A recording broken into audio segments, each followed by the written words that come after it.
Hello dear students, welcome back to the channel. So today is day 54 of 75 hard challenge, जिसके अंदर आज हम discuss करने वाले हैं question belongs to chapter quadratic equation.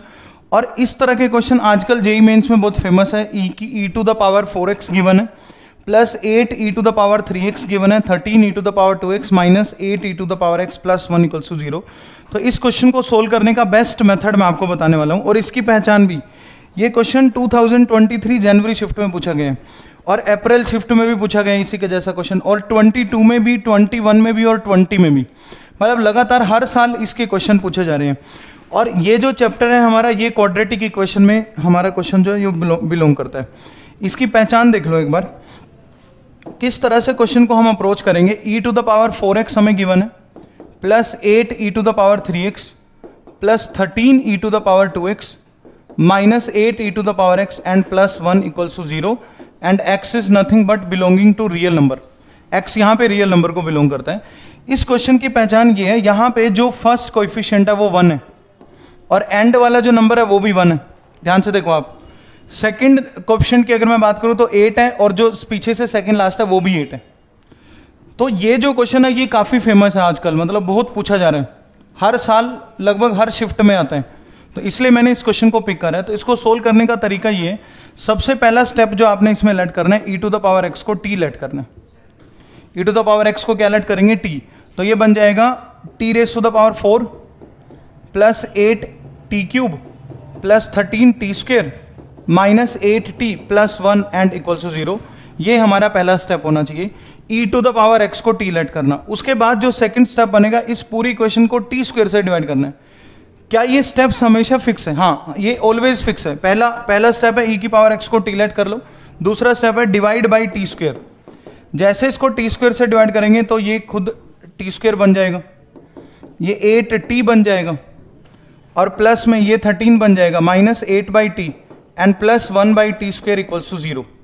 सो इससे अगला जो स्टेप होगा, आपने क्लब करना है टर्म्स को, टी स्क्वेयर और 1 बाई टी स्क्वेयर वाला अलग कर लो, प्लस में 8 कॉमन ले लो, t माइनस 1 बाई टी अलग, प्लस 13 एंड इक्वल्स टू 0। अगला स्टेप ये होता है, टी स्क्वेयर वाले टर्म क्लब कर लिए और t वाले अलग कर लिए। अब आपने ये जो क्वांटिटी है, ये t माइनस 1 बाई टी का होल स्क्वायर लिखा जा सकता है, और ये t माइनस 1 बाई टी है ही। तो इसको मैं लिख सकता हूँ t माइनस 1 बाई टी का होल स्क्वायर एंड प्लस 2। देखो ध्यान से, ओपन करके देखो, T square plus 1 by two square minus 2 into T into 1 by T minus T minus two plus 2 cancel होकर 0 हो जाएगा, और प्लस में ये 8 into T plus 1 by T minus 1 by T है हमारे पास। बिल्कुल ध्यान से समझना, क्वेश्चन काफ़ी इंपॉर्टेंट है, आपके 4 मार्क्स बिल्कुल कंफर्म हो सकते हैं अगर आपको ये पूरा क्वेश्चन समझ आ गया तो। अब हमारे पास t माइनस 1 बाई टी में इक्वेशन बन गया। तो नेक्स्ट स्टेप हमारा बनेगा, इधर हम t माइनस 1 बाई टी को कुछ भी ऐसा z लेट कर लेंगे, ठीक है। तो हमारा जो क्वाड्रेटिक बनेगा अब, वो z square plus 8z and plus 15 बनेगा, z square plus 8z plus 15 and equals to 0। तो यहाँ से z का वैल्यू आएगा, जो भी z का वैल्यू होगा वो t माइनस 1 बाई टी का वैल्यू होगा, तो वहाँ से t निकलेगा, और फिर हम x के लिए काम कर सकते हैं। क्योंकि अल्टीमेटली हमने क्वेश्चन में क्या बताना है, the equation has how many solutions, 4 solutions, 2 of which are negative, 2 solutions, no solution and 2 solution, 1 is positive 1 is negative, ये सब हमने बताना है। तो अल्टीमेटली हमने x निकालना है यहाँ से, तो पहले z निकालते हैं। यहाँ से जो z का वैल्यू आएगा, 5 और 3 इसके फैक्टर है, तो z का वैल्यू एक आएगा -5 और एक आएगा -3। तो z किसका वैल्यू था, t माइनस 1 बाई टी का वैल्यू, एक बार -5 हो गया, and t minus 1 by T का वैल्यू एक बार -3 हो गया। तो यहाँ से t में क्वाड्रेटिक बना लो आप, t square plus 5t minus 1 equals to 0, और यहाँ से जो क्वाड्रेटिक बन रहा है वो t square plus 3t minus 1 equals to 0। तो यहाँ से t ढूंढते हैं हम लोग, t का वैल्यू कितना बनेगा, t बनेगा, ये स्प्लिट तो हो नहीं रहा, तो क्वाड्रेटिक फॉर्मूला इस पर हम लोग अप्लाई कर देंगे, माइनस b यानी -5 plus minus under root of b square 25 minus 4ac यानी प्लस 4 हो जाएगा, डिवाइड बाई 2 है यानी कि 2। तो यार -5 प्लस माइनस रूट 29 बाई में 2, और ये t का वैल्यू है, और t किसके बराबर था, e की पावर x के। t किसके इक्वल था, e की पावर x के। ध्यान से देखते जाना, यहाँ से t का वैल्यू क्या आएगा, -b यानी -3 plus minus under root of b square minus 4ac, 3 का स्क्वायर 9 हो जाएगा, b स्क्वायर 9 -4ac, तो एक्चुअल में +4 हो जाएगा, डिवाइड बाई 2 है यानी कि 2। तो यहाँ से t का वैल्यू आ रहा है जो कि e का पावर x है, -3 प्लस माइनस √13 और बाय में 2 आ गया। अब e to the power x तो ऐसा फंक्शन है जो हमेशा पॉजिटिव होता है, तो उसका वैल्यू कभी नेगेटिव नहीं हो सकता। तो हमारे पास e की पावर x का एक तो वैल्यू आ रहा है -5 प्लस √29/2 और एक e की पावर x का वैल्यू आ रहा है हमारे पास -3 प्लस √13/2। ये दो वैल्यू हमारे पास e की पावर x का है। नेगेटिव वाले वैल्यू मैंने यहां से नेग्लेक्ट कर दिए क्योंकि e की पावर x कभी भी नेगेटिव नहीं हो सकता, ये हमेशा पॉजिटिव होता है। ठीक है, तो अब यहां से दो ऑप्शन तो वैसे ही कट हो गए। इसमें बोला 4 सॉल्यूशन जो कि नहीं है, इसमें बोला नो सॉल्यूशन, ये भी नहीं हो सकता। तो या तो 2 सॉल्यूशन है दोनों नेगेटिव है, या 2 सॉल्यूशन है 1 नेगेटिव 1 उसमें से नेगेटिव है। ठीक है, तो दो ऑप्शन हमारे पास बचे बी और डी, इनमें से कोई एक आंसर हमारा बनेगा। तो फर्दर चेक करते हैं ये लगभग कितना, अगर मैं इसको कैलकुलेट करूं तो ये 5 पॉइंट समथिंग है, ये 5 पॉइंट समथिंग है, 5 पॉइंट समथिंग, क्योंकि 25 का रूट 5 होता है, 5 point something -5, 0 point something by 2। तो यहां से e का पावर x 0 पॉइंट समथिंग आ रहा है, उसको मैं 0 पॉइंट समथिंग लिख देता हूं। ठीक है, 0.5 नहीं है, 0 पॉइंट समथिंग लिखा मैंने।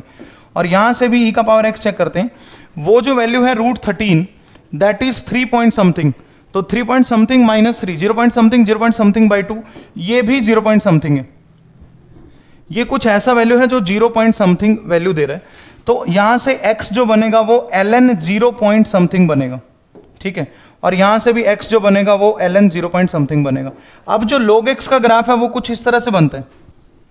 अगर आपका x का वैल्यू 0 पॉइंट समथिंग है तो वो कहीं इधर लाई करेगा और उसके कोरस्पॉन्डिंग वैल्यू आपके पास नेगेटिव आएगा। तो यहां से अल्टीमेटली ये x का वैल्यू नेगेटिव है, कुछ भी आए हमने उससे मतलब नहीं है, बस नेगेटिव आ रहे हैं ये देखना है। और यहां से भी x का वैल्यू क्या है, नेगेटिव। ये ln x का ग्राफ है ना, तो इसका जो फाइनल आंसर बनेगा क्वेश्चन का that will be option 2 solutions and both are negative, B is the final answer. तो इस पे हर साल लगभग क्वेश्चन पूछा जा रहा है। देखो ये एक और क्वेश्चन पूछा गया, तो इसका आंसर आप लोग मुझे कमेंट करोगे। e to the power 8x, यहाँ पे देखो कोएफिशिएंट 1 है, इधर भी 1 है, इधर -1 कोएफिशिएंट है, इधर भी -1 कोएफिशिएंट है, बीच में चाहे जो मर्जी लिखो, सेम पैटर्न का क्वेश्चन है। ये अप्रैल शिफ्ट में पूछा गया, देखो ये अप्रैल में आया और इससे पहले जनवरी से ये ऐसे का ऐसा क्वेश्चन रिपीट हो गया। ये जनवरी में आया 31 जनवरी को और वो अप्रैल शिफ्ट में आया हुआ।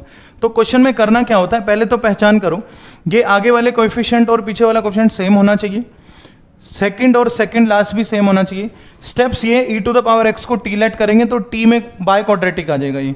उसके बाद t स्क्वायर से डिवाइड करना है, एक t माइनस 1/t का फॉर्मूला बनाना है, ये t प्लस 1/t का भी बनाना पड़ सकता है, वो इस पर डिपेंड करता है कि z बनने के बाद हमारे पास जो z में क्वाड्रेटिक आ रहा है that is nothing but z square minus 8z plus 15 equals to 0। तो यहां से z का वैल्यू -5 -3 आया, यानी ये t माइनस 1/t का वैल्यू है, ये भी t माइनस 1/t का वैल्यू। तो यहां से t निकाल लिया, t के दो आंसर इधर से आ रहे हैं, दो आंसर इधर से आ रहे हैं, लेकिन t था क्या, e to the power x। t क्या था, e to the power x। तो e to the power x कभी भी नेगेटिव तो हो नहीं सकता। कई बार ऐसा सिनेरियो बनेगा कि e to the power x negative आ रहा है, तो उस केस में हम लोग लिख देंगे no solution. e to the power x कभी भी नेगेटिव नहीं हो सकता, तो सिर्फ पॉजिटिव वैल्यू यहां से उठा ली और पॉजिटिव वैल्यू ही यहां से उठा ली।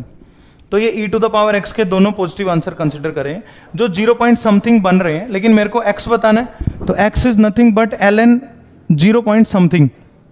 ये समथिंग है भाई, ये 5 नहीं लिखा हुआ मैंने, ये s लिखा हुआ है, 0 पॉइंट समथिंग, चाहे जो मर्जी वैल्यू हो कोई दिक्कत नहीं है। ठीक है, ये भी 0 पॉइंट समथिंग है, ये भी 0 पॉइंट समथिंग है। तो 0 point something ln 0 point something का वैल्यू नेगेटिव आएगा क्योंकि ये यहाँ पे है और इसके कोरस्पॉन्डिंग लोग का ग्राफ क्या रिप्रेजेंट कर रहा है, कोई नेगेटिव वैल्यू रिप्रेजेंट कर रहा है, तो यहां से भी नेगेटिव रिप्रेजेंट कर रहा है। So both answers are negative and real, negative and real, तो b is the correct answer. Thank you so much.